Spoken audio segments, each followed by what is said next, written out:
L'Assemblée nationale veut instaurer une commission spéciale au sujet de la guerre dans l'Est du pays. Ce sujet à la base du désamour entre le président de la Chambre et les élus apparaît désormais comme la priorité des priorités. La pression se poursuit à Butembo où les mouvements citoyens ont donné un ultimatum de 10 jours à la MONUSCO pour plier bagage. À la 3e journée de contestation, la population ne cesse de hausser le ton. Néron Bungu est visé par une motion de défiance à l'Assemblée provinciale de Kinshasa. Les élus accusent le vice-gouverneur d'avoir tenu des propos dégradants à leur endroit. Il est attendu à l'hémicycle ce vendredi.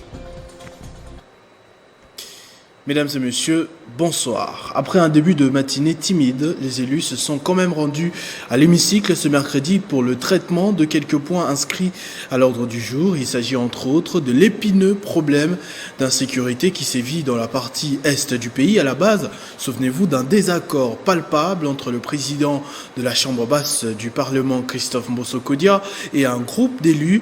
Il a aussi été voté au cours de la même plénière la proposition de loi relative à la protection des peuples autochtones pygmées.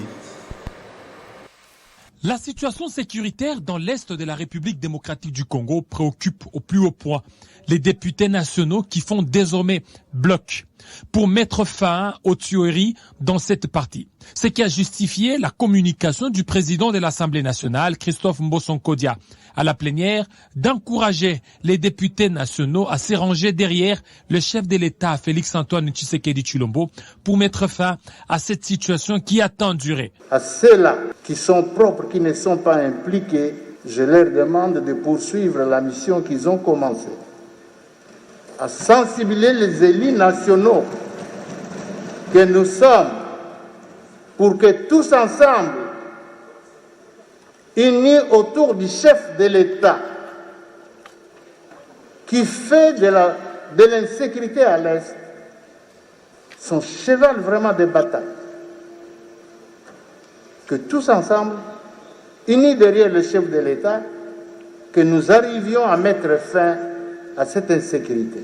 Dans la foulée, Christophe Mbosso a également invité la communauté internationale à retirer les ADF et différents groupes armés étrangers qui écument l'Est de la RDC. Après la communication du président Christophe Mbosso-Kodia, les députés nationaux ont adopté le rapport de la commission mixte et vote de la proposition de loi relative à la protection des peuples autochtones pygmées. Ce qui a justifié la présence de leur délégation à la plénière de ce jour. Et même en dehors de l'hémicycle du Palais du Peuple, on pouvait voir des banderoles placées et des calicots pour exiger le droit équitable à leur faveur. La plénière s'est terminée par l'institution de la commission spéciale et temporaire sur la situation d'insécurité dans l'Est de la République démocratique du Congo. Initiative du député national Saint-Nicolas Gratien, élu de Bunia, qui veut voir clair dans ce qui se passe à l'Est de la RDC. À Butembo, la population est déterminée à obtenir le départ de troupes de la MONUSCO dans la région. 72 heures après l'ultimatum de 10 jours lancé par les mouvements citoyens, les activités socio-économiques et scolaires restent paralysées suite à la pression maintenue pour aboutir à cette cause. La population reproche à la mission des Nations Unies son inaction face au massacre quotidien des civils. Ces événements ont également lieu un peu partout dans la province, notamment à Lubero et Kasindi, où Martial Bendelo y a été témoin. À Butembo, par exemple, ville commerciale du Nord Kivu, toutes les maisons de commerce, banques, officines pharmaceutiques, supermarchés et alimentation gardent leurs portes fermées. Voici maintenant 3 jours. Au marché central, seules quelques marchandes sont présentes devant leurs étalages, avec des vivres pour attendre ceux qui veulent se ravitailler et renforcer leur stock alimentaire. Et la circulation est au ralenti, pas d'engouement comme d'habitude dans le secteur des transports en commun. Une situation qui pousse aussi certaines universités de la place de suspendre leurs programmes académiques jusqu'à nouvel ordre. Pendant ce temps, des militants des mouvements citoyens et membres des groupes de pression sont en sit-in au monument historique en plein centre-ville, les jours comme les nuits, pour exiger le départ sans condition de la MONUSCO. 45 d'entre eux, parmi lesquels 6 jeunes filles, ont été arrêtés vers 1h du matin par la police, puis relâchés ce même mercredi dans la matinée. Aussitôt relâchés, ils sont revenus au même lieu pour continuer leur manifestation jusqu'à ce que la MONUSCO quitte le pays, insiste cette île. Contrairement à Butembo, où la situation semble ne pas dégénérer, la journée de ce mercredi a plutôt connu des fortes agitations en ville de Beni voisine et dans la cité frontalière et douanière des Kasindi, à la frontière avec l'Ouganda. Des manifestations violentes, avec des barricades érigées le long des routes et des pneus brûlés par des jeunes. Cela fait suite à une colonne de conteneurs transportant de nouveaux engins de la MONUSCO de l'autre côté de la frontière, à KCC en Ouganda. Ces engins qui doivent traverser la frontière des Kasindi pour le territoire de Beni afin de renforcer le charroi automobile de la mission de l'ONU à RDC. Les éléments des forces de l'ordre ont dû intervenir. 2 blessés dont un grièvement ont été enregistrés dans le rang des manifestants. À cette allure, l'on craint la succession des événements bizarres et compliqués jusqu'au 10e jour de cette première série de manifestations dans la partie de la province Nord Kivu, au regard de ces tensions qui montent au jour le jour au sein de la population, devenues trop hostiles à la présence de la MONUSCO au pays. Un avis que n'épouse pas le chef de l'exécutif provincial, bien que compatissant avec la douleur de la population, car les Azuka Civita pensent que s'en prendre à la MONUSCO serait jouer la carte de l'ennemi. Au cours d'un café de presse à Goma ce mercredi, le gouverneur a annoncé pour très bientôt la mise en place de la force onusienne FIB, composée des éléments d'autres pays et qui va combattre activement aux côtés des FRDC pour neutraliser les rebelles. Dans un point de presse organisé au centre de l'UNPC à Goma, le gouverneur Kalinzanzu Kasivita est venu expliquer comment le gouvernement s'active pour en finir avec les phénomènes ADF, alors que les manifestations pour demander le départ de la MONUSCO ainsi que d'autres organisations humanitaires sont à leur 3e jour ce mercredi dans le Grand Nord. Pour les chefs de l'exécutif provincial, la population ne doit pas tomber dans le piège ADF. Avant, il y avait les Tanzaniens, les Malawites. Aujourd'hui, nous allons aussi avoir les Kenyans, nous allons avoir les Népalais qui vont s'ajouter dans les contingents FIB et nous pourrions assister à la compétitivité, mais aussi à une brigade plus réactionnelle qu'on a vu pendant le M23. Les ADF Nalu sont informés, c'est la raison pour laquelle aujourd'hui ils investissent dans ce que nous appelons l'intoxication. C'est pourquoi j'ai pensé qu'à travers vos micros, il est nécessaire qu'on dise à la population, ne tombons pas dans les stratagèmes de notre ennemi commun qui est la DEFNALU. On se poserait des questions. Si c'est la MONUSCO qui est le maillon faible dans tout ce que nous sommes en train de dire, on se poserait des questions. Pourquoi avant la MONUSCO, il y avait des groupes armés? Au cours de ces face-à-face avec la presse, Kalinzanzu Kasivita a précisé également que ceux qui demandent le départ de la MONUSCO et des organisations humanitaires se trompent de cible car ce sont des partenaires privilégiés du gouvernement congolais. Pour chuter sa communication, l'autorité provinciale a invité les différents mouvements citoyens et groupes de pression qui appellent à des manifestations à les faire, mais dans le respect des lois, notamment l'ordre public ainsi que le droit des autres.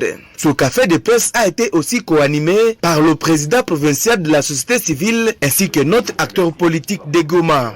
Une des causes de cette instabilité est entre autres la convoitise des ressources naturelles du pays, immensement riche. Il y a donc lieu de mutualiser les stratégies de lutte contre toutes les formes de criminalité liées à ce domaine. Depuis 2 jours, l'on assiste à des exposés impliqués, des secteurs impliqués dans ce secteur. Ce mercredi, c'était le tour de l'ICCN qui a exposé sur l'organe de la CITES pour renforcer les systèmes de sécurité des espèces animales et végétales afin d'éradiquer la fraude. Voici un système qui vient résoudre la question de la fraude dans le commerce des espèces protégées au RDC. Des spécimens d'espèces sauvages qui sont inscrites dans ces annexes s'effacent de manière légale, durable et traçable. Placé pendant longtemps dans la liste rouge, le coordonnateur de la CITES explique aux experts nationaux et internationaux les réalisations positives de la plateforme de services informatiques dans la contrebande internationale d'espèces sauvages qui coûte des milliards de dollars chaque année et implique des millions de spécimens d'animaux et des plantes, y compris des bois. Nous attendons au terme de ces assises que notre gouvernement puisse accorder une place de choix à la lutte contre la criminalité organisée liée aux espèces sauvages et aux forêts et aux autres ressources naturelles de la République. Et c'est ça l'intérêt. Vous voyez, ce sont les Nations Unies qui nous ont réunis pour accompagner l'Institut congolais pour la conservation de la nature. On parle de la RDC comme le pays qui alimente le monde entier avec les espèces sauvages d'origine illégale. La structure de l'environnement rendue indépendante, la CITES, cellule de l'ICCN, a besoin d'une autonomie pour renforcer son pouvoir sur le plan international et procéder à des condamnations qui sont à faible pourcentage à ce jour. Nous ne devons pas travailler en vase clos. Par exemple, nous avons une task force, la task force contre le trafic des espèces sauvages, mais qui n'a pas encore un texte réglementaire solide. C'est-à-dire, là, nous attendons l'ordonnance du chef de l'État. L'ONUDC vient nous réveiller, vient faire un plaidoyer au plus haut niveau pour que cette question-là attire l'attention des décideurs. Les ministères partenaires du gouvernement peuvent ainsi confirmer que la CITES a résolu la question de recettes et la question de la conservation de la nature qui touche plusieurs aspects dont la sécurité et la défense. L'UDPS Mbujimaï déclare que la motion de défiance initiée contre le gouverneur de province Maweja Mouteba doit être considérée d'une part comme un exercice démocratique reconnu par l'état de droit que l'UDPS cherche à instaurer dans le pays. Le gouverneur déchu est donc appelé à respecter la loi, un des credos de ce parti en démissionnant tout d'abord. Toute procédure de recours devrait intervenir après cette réaction républicaine, peut-on comprendre dans un communiqué publié par cette interfédération du parti, il ne faudrait surtout pas perdre son temps à mobiliser les foules pour une cause inutile. À Kinshasa, le vice-gouverneur Nerombungu a finalement les projecteurs braqués sur lui, mais pas de la plus belle de manière. Après ses sulfureuses sorties médiatiques taclant son titulaire, Gentini Ngobila, le directeur de cabinet du gouverneur l'a qualifié dans un droit de réponse de paresseux et incapable, ne maîtrisant pas les attributs de sa fonction. En réaction aux récentes allégations du vice-gouverneur Nerombungu portées contre son titulaire Gentini Ngobila, le directeur du cabinet du gouverneur, Freddy Bonzeke, a précisé qu'elles sont fausses et a démontré le sens élevé de l'oisiveté et d'irresponsabilité qui habitent Nerombungu. Évoquant le principe sacro-saint selon lequel les compétences sont d'attribution en administration, le directeur du cabinet du chef de l'exécutif provincial a invité le vice-gouverneur à faire son travail dans les limites de ses attributions reconnues par la Constitution ainsi que par la loi sur la libre administration de province. Attribution n'a droit, compétence et d'attribution de Balobaka. Dans le cas d'espèce, le vice-gouverneur n'a pas d'autres attributions spéciales ou propres que celle de remplacer son titulaire en cas d'empêchement ou d'absence de celui-ci. Concernant la déclaration de Nerombungu sur l'opération Kinshasa-Bopeto, qui n'est qu'un programme isolé selon lui, Freddy Bonzeke contredit les vice-gouverneurs. Opération Kinshasa-Bopeto est isolé Boété. Il s'agit d'une série d'actions dans le secteur de l'environnement. Ces actions se trouvent dans le budget de la ville de Kinshasa qui a été défendu à l'Assemblée provinciale. Et le vice-gouverneur était présent. Qu'il consulte ce budget et il verra les prévisions. Prévision budgétaire dans chaque secteur. Et bon, au monde de l'environnement, il y a de l'argent prévu pour ça. S'agissant enfin du dossier lié aux travaux de réhabilitation du marché central, le directeur du cabinet de Gentini Ngobila a précisé que le vice-gouverneur fait preuve de mauvaise foi parce qu'il est au courant de ce dossier dans tous ses compartiments. Des sorties médiatiques qui vont coûter cher au vice-gouverneur sur qui l'Assemblée provinciale a désormais posé son grappin. Une motion de défiance a été déposée contre Nerombungu qui devra se présenter à l'Assemblée provinciale de Kinshasa ce vendredi. Il est accusé d'avoir tenu des propos dégradants à l'endroit des élus de la capitale. Les étudiants de différentes universités de la ville de Kinshasa se sont rendus à l'inspection générale des finances, pas pour un stage ou une demande d'emploi, mais pour encourager son chef de service Jules Alinguete. Depuis quelques mois, l'homme a ressuscité cette institution qui est quasiment le bras armé du président de la République pour contrer les détournements des fonds publics. Ils ont également déposé un mémorandum pour cette institution.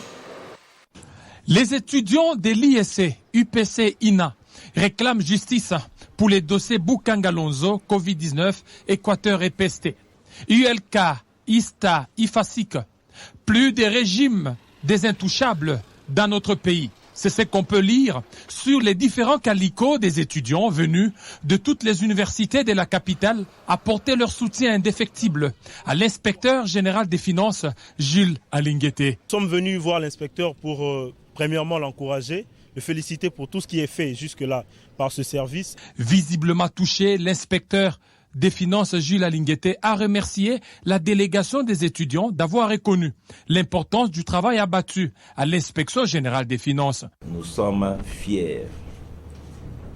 Vous êtes réellement l'avenir et vous êtes les intellectuels de ces pays. L'argent qu'on est en train de détourner, c'est votre argent.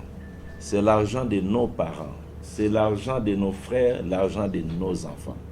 C'est cet argent qui devait servir à améliorer les conditions dans les universités. C'est cet argent qui devait servir à la gratuité de l'enseignement pour vos petits frères, vos petites sœurs, pour nos enfants. Déterminé à accompagner les actions du chef de l'État, Félix-Antoine Tshisekedi Tshilombo, dans sa politique axée sur la lutte contre le coulage des recettes et les détournements des deniers publics.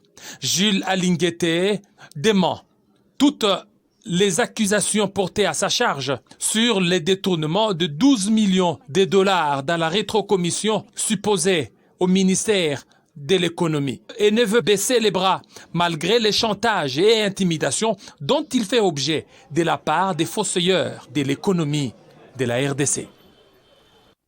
Dans le Lualaba voisin, les élus provinciaux étaient sur terrain pour constater l'évolution des travaux de construction de l'avenue Ungangandu prolongée et de la route Kazembe que la vice-gouverneure Fifi Masuka avait lancée il y a quelques semaines seulement. L'objectif était entre autres de combattre les érosions qui menacent la ville de Kolwezi, une bataille visiblement gagnée. Cette descente des députés provinciaux de Lualaba, c'est mercredi 7 avril 2021, c'était pour palper du doigt les travaux de construction des routes urbaines allant de l'avenue Ungangandu et ses environs, amorcés il y a de cela un mois par le vice-gouverneur et gouverneur à l'intérim Fifi Masuka Saini. Ces travaux qui sont effectués par l'entreprise Mouska avancent à pas de géant. Vous vous souviendrez avec moi qu'au niveau du Lualaba, il y a autant de projets qu'on n'avait pas encore terminés, qui datent de longtemps, 5 ans durant, 4 ans qu'on n'a pas encore terminé. Mais vous allez voir, nous sommes en train de nous vanter avec ces projets-là. Mais ces projets aujourd'hui, il y a peut-être un mois qu'on avait lancé, mais nous nous rendons compte que le travail est bien fait, ça évolue très bien à pas de géant et nous félicitons l'exécutif, nous félicitons Madame Fifi Masuka Saïd. De l'avenue Ungangandu prolongée jusqu'à la route Kazembe, les élus provinciaux de Lualaba étaient émerveillés par la qualité et le sérieux du travail exécuté en espace d'un mois. Ce qui nous intéresse et qui nous préoccupe aujourd'hui, qui nous donne la joie, c'est de savoir qu'il y a un entrepreneur local. C'est un entrepreneur congolais, Lualabé, qui travaille ici, mais qui a un travail formidable. Cette visite rentre dans le cadre du contrôle parlementaire comme le V7 session ordinaire des mars 2021. Signalons que Fifi Masuka Saini, vice-gouverneur et gouverneur à l'intérim de Lualaba, est déterminé à changer l'image de sa province par les infrastructures modernes. Dans le Haut-Katanga, Jacques Kabula tient à la relance du projet agropastoral de Ndakata, situé à 35 km de Likasi. Actuellement, le site est en délabrement avancé après avoir pourtant formé plusieurs jeunes. Le gouverneur tient à redorer son image et dès sa réhabilitation, le site pourra accueillir des nouveaux nombreux jeunes. Les signes de l'abandon du centre sont visibles partout. Les herbes sauvages ont envahi la concession. Les bâtiments ont cédé sous le poids de l'âge. Le centre Ndakata, créé en 1972 par le frère Xavérien Georges Desgrottes pour encadrer les jeunes désœuvrés en divers métiers, n'est plus que l'ombre de lui-même. Son espoir de renaître est enfin là. Il s'appelle Jacques Aboula Katoué. Le gouverneur du Haut-Katanga veut en faire un centre de référence de la province. Il a visité le site en compagnie de ses ministres provinciaux de l'Agriculture, Ars Joseph Kayumba, et de l'Éducation, Prudence Kabangé. L'autorité provinciale s'est rendue tour à tour au champ du centre de 50 hectares de maïs, emblavé grâce à son appui en intrants. À l'école, en délabrement très avancé, où les cours s'arrêtent à la moindre tombée de pluie. Ici, en Dakata, tout est à refaire. Jacques Yaboula se propose d'y former des jeunes désœuvrés en agriculture et élevage. 700 d'entre eux y sont attendus dans les prochains jours, et ce, après d'intenses travaux de réhabilitation. Donc, tunakonte zaidi mingi pamoja. Nous comptons sur vous car nous voulons voir ce projet réussir. Le centre de Ndakata devient un centre exceptionnel parce que nous allons l'appuyer non seulement dans l'agriculture, mais également dans l'éducation. C'est pour cela que nous avons un ministre de l'Agriculture, mais tout est appuyé aussi mon éducation. Avec ce projet, le gouverneur du Haut-Katanga veut faire des enfants en rupture de lien familial des acteurs de développement. Ici, ce sont quelques 3000 hectares de terre qui vont être exploités. Pour renforcer son action, Jacques Yaboula Katoué a instruit les différentes factions de la police déployées le long de la route de Mwadingusha qui mène en Dakata à cesser avec les tracasseries de paisibles populations. Les femmes de l'FDC Lualaba se sont réunies dans la salle Albert à Kolwezi autour de l'ancien rapporteur de l'Assemblée provinciale, Robert Chipund. Elles ont été sensibilisées à l'assiduité, la loyauté à l'autorité morale du parti Modeste Bahati Lukwebo. Elles étaient nombreuses, les femmes de l'Alliance des forces démocratiques du Congo, la FDC Lualaba, dans la salle Albert de la ville de Kolwezi, la capitale provinciale, pour clôturer en beauté le mois de la femme. Autour de Robert Chipund, ancien rapporteur de l'Assemblée provinciale, elles ont été conscientisées pour être assidus dans ce parti cher au professeur Modeste Bahati Lukwebo. Robert Chipund les a invités à jouer réellement leur rôle combien important pour le rayonnement de leur formation politique dans la région. Empêché, Robert Chimé, président fédéral AFDC Lualaba, était représenté par Eric Zeng. L'hôte de la manifestation, Chipund Mbaku, a invité toutes les femmes de cette organisation politique à la loyauté, à l'autorité morale. Morale, le sénateur président de l'Assemblée du Sénat, l'honorable Bahati Lukwebo, met l'accent sur la femme, travaille avec la femme, considère la femme sous le leadership, bien entendu, de son Excellence, Monsieur le Président de la République, aussi est en train d'accompagner les mamans. Son Excellence, le Président Félix Antoine Tshisekedi Tshilombo. C'est vrai, il y a eu des dissidences, vous avez connu ce qui s'est passé dans la ville, dans ce pays. Nous sommes restés fidèles avec lui. La présidente provinciale de la Ligue des femmes s'est félicitée de l'organisation tout en appelant ses pairs à travailler davantage pour mériter leur place. Robert Chipund Mbaku a clôturé la manifestation en offrant l'épargne à une bonne partie des femmes AFDC Lualaba. Encore un mot du centenaire kimonguiste dont les activités ont été lancées mardi en Kamba en présence du président de la République Félix Tshisekedi lui-même. En même temps à Kinshasa, les fidèles du centre Mokoto à Ngiringiri ont également célébré avec faste les 100 ans du message de Simon Kimbangu. C'était au cours d'un culte qui a connu la participation des milliers des kimonguistes et au cours duquel un appel à la paix et à la réconciliation générale a été lancé. Ils sont venus des 4 coins du monde pour célébrer le centenaire du ministère de Simon Kimbangu à Mokoto dans la commune de Ngiringiri à Kinshasa.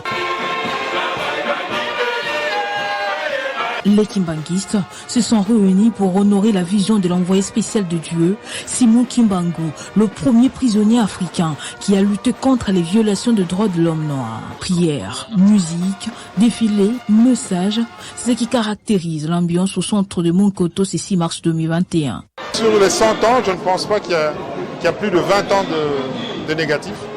Donc on retiendra ce qui est positif. Simon Kimbangu a été le premier à parler d'émancipation. Et quand il a parlé d'émancipation, il a parlé de 3 étapes d'émancipation. L'émancipation d'abord politique, l'émancipation de l'homme congolais et l'émancipation de l'esprit de l'homme congolais. Une occasion pour les fidèles de Mokoto de lancer un appel à la paix et à la réconciliation à tous les kimbanguistes, toutes tendances confondues. Ce n'est pas une concurrence, ça ne doit pas être une concurrence pour dire que là-bas il y a eu des milliers de personnes, de l'autre côté il y a 10 personnes. Nous appelons la population congolaise. On ne demande pas à tout le monde de devenir kimbanguiste, mais de dire, comme les politiciens, malgré les combats, malgré les luttes, Ils se sont réunis, se sont embrassés. Pourquoi pas cette famille? Le centenaire du kimbanguisme, une religion qui prône l'émancipation de l'homme noir et son auto-prise en charge. Le gouverneur du Kwilu, lui, a assisté à l'événement en personne à Nkamba. Willy Tsundala tient à renforcer ses relations avec cette église dans sa juridiction, car elle représente à elle seule une leçon de gouvernance. Depuis son avènement à la tête de la province du Kwilu comme gouverneur de province, l'honorable Willy Tsundala Hassan a toujours accordé une importance capitale à l'église kimbanguiste.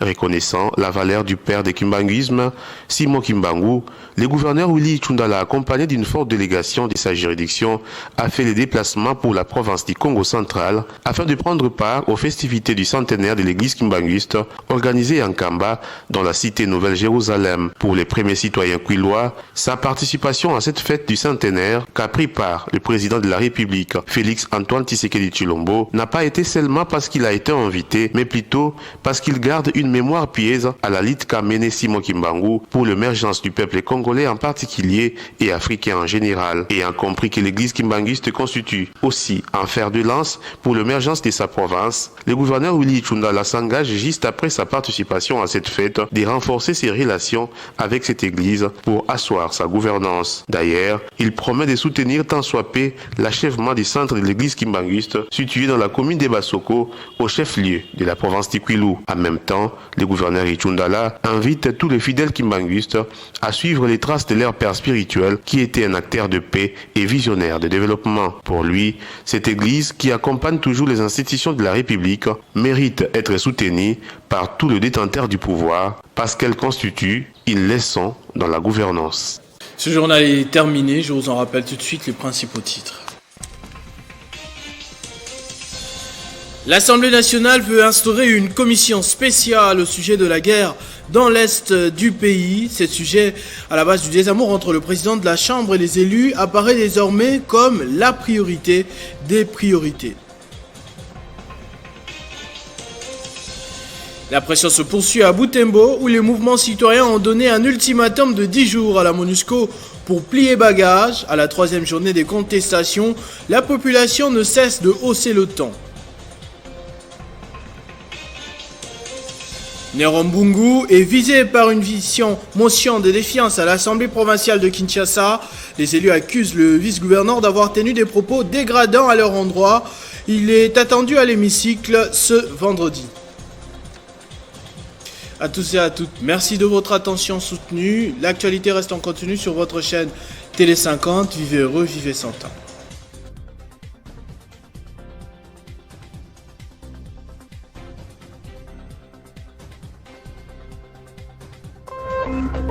Téléchargez les infos Télé 50 sur www.tele50.cd.